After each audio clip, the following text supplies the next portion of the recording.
এই দোকানদার, এক কাপ চা দাও। দিতেছি। কি চা দিব? রং চা না দুধ চা? চায় কি চিনি বাড়ায় দিব?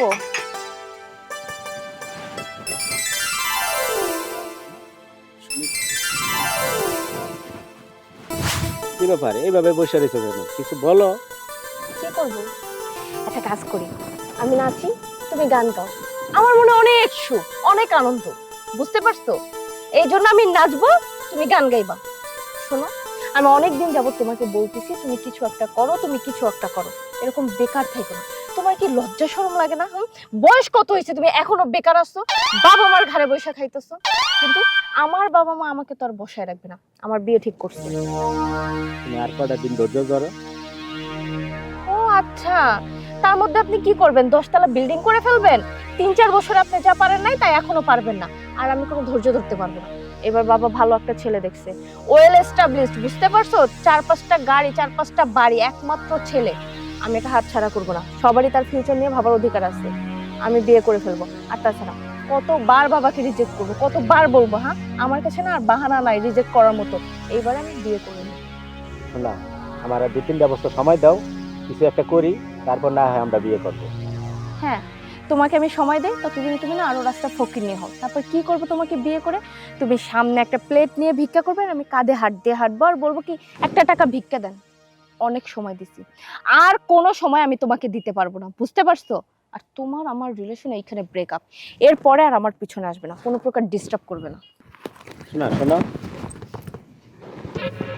এভাবে আমার ফালা রেখে যাও না শোনা।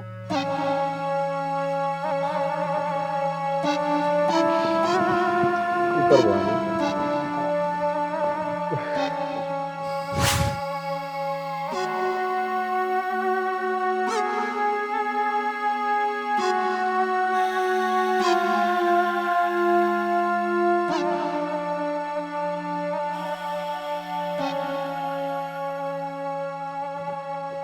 ভাইয়া, কি হয়েছে? তোর মন খারাপ কেন? আর কইস না রে, সুমি তো আমার বিয়ে করবো না। আমার ব্যবসা বাণিজ্য কাজ কাম নাই, এই কারণে আমার বিয়ে করবো না। একটু বড়লোক ছেলে ধরে বিয়ে করে যেতেছে না। ও, এই নিয়ে তুই মন খারাপ করিস? শোন, জীবনে প্রতিষ্ঠিত হতে পারলে হাজারো মেয়ে তোর পেছনে ঘুরবে। তো এইসব বিষয় নিয়ে তুই ভাবিস না, বুঝছিস? এগুলো নর্মাল ভাবে নে তুই। তো তুই একটা কিছু কর। হ্যাঁ, যদি কিছু একটা করতে পারিস, এরকম হাজারো মেয়ে তোর পেছনে ঘুরবে। কি করবো বল, ব্যবসা বাণিজ্য কাজ কাম তো বহুতই করলাম, কিছুই তো হইলো না। আমার দ্বারা মনে আর কিছু হবো না রে। ভাইয়া, চল আমরা একটা কাজ করি। আমরা ঢাকায় যাই, ঢাকায় যেয়ে নতুন করে আমরা কিছু একটা করি। ঠিক কথা বলছিস তো তুই। মাও মারা গেছে কিছুদিন আগে, বাবাও মারা গেছে, আমরা গ্রামে থেকে কি করবো? চল ঢাকাতেই যাই। তাহলে চল, তুই তোর ব্যাগ গুছিয়ে নে, আমিও আমার ব্যাগ গুছিয়ে নিই। তারপরে আমরা ঢাকার উদ্দেশ্যে রওনা দিই। হ্যাঁ, চল আজকেই যাবো। আচ্ছা, চল।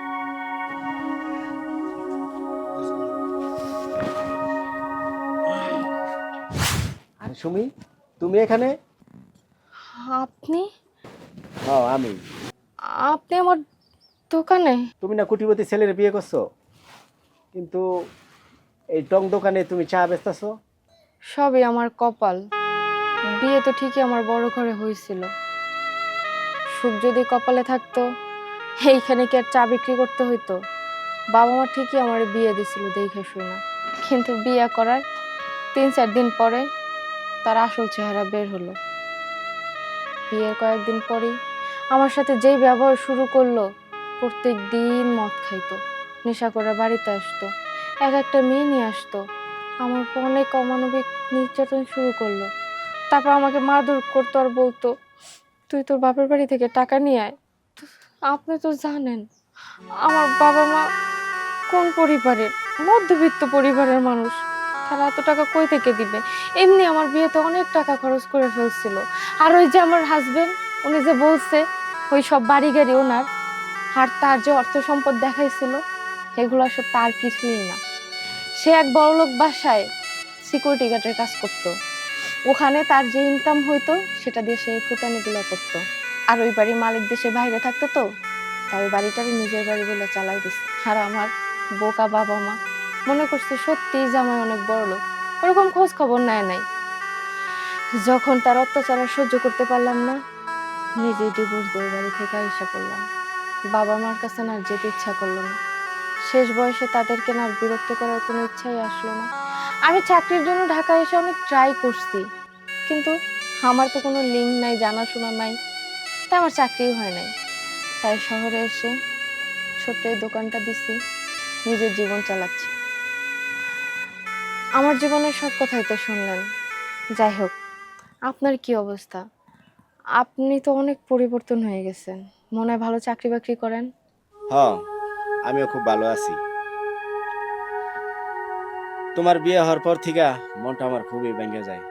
তখন আমার বোন বলল, ভাইয়া গ্রামে থেকে আমাদের কিছু হবে না, চলো আমরা ঢাকা যাই। তখন আমরা ঢাকা যাই। ঢাকা গিয়ে আমি গার্মেন্টসের ব্যবসা শুরু করি।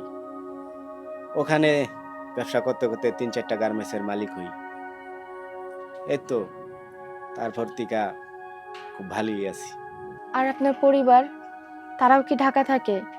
মানে আপনার ওয়াইফ, আপনার বাচ্চা কাচ্চা, নিশ্চয়ই খুব সুন্দরী মেয়ে বিয়ে করছেন, তাই না? অনেক বড় ঘরের। আমার সুন্দর একটা ফুটফুটে বউ আছে এবং আমি তারে সবসময় নিয়ে ভাবি। চিনেই তো গেলেন আমার দোকান। আপনার পরিবার নিয়ে একদিন আইসেন, আমার নিজের হাতে চা বানায় তাদেরকে খাওয়াবো। আমার বউ থাকলে তো আমি নিয়ে আসবো।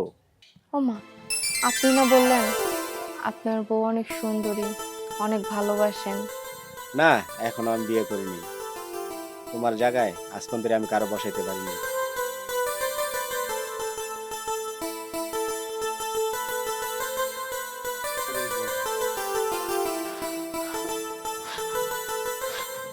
আপনি আমাকে মাফ করে দেন। আমি অনেক অন্যায় করে ফেলছি, টাকার লোভে পড়ে গেছিলাম। ভাবছিলাম জীবনটা অনেক ভালো জায়গায় যাবে, রাজরানী হয়ে থাকবো। আমি আপনাকে ঠকাইছি না, তাই প্রকৃতি আমার ঠকাইছে। দয়া করে আমার মাফ করে দেন। যদি কিছু মনে না করো, তোমার একটা কথা বলতাম। যদি রাজি থাকো, তোমার আমি বিয়ে করতে চাই।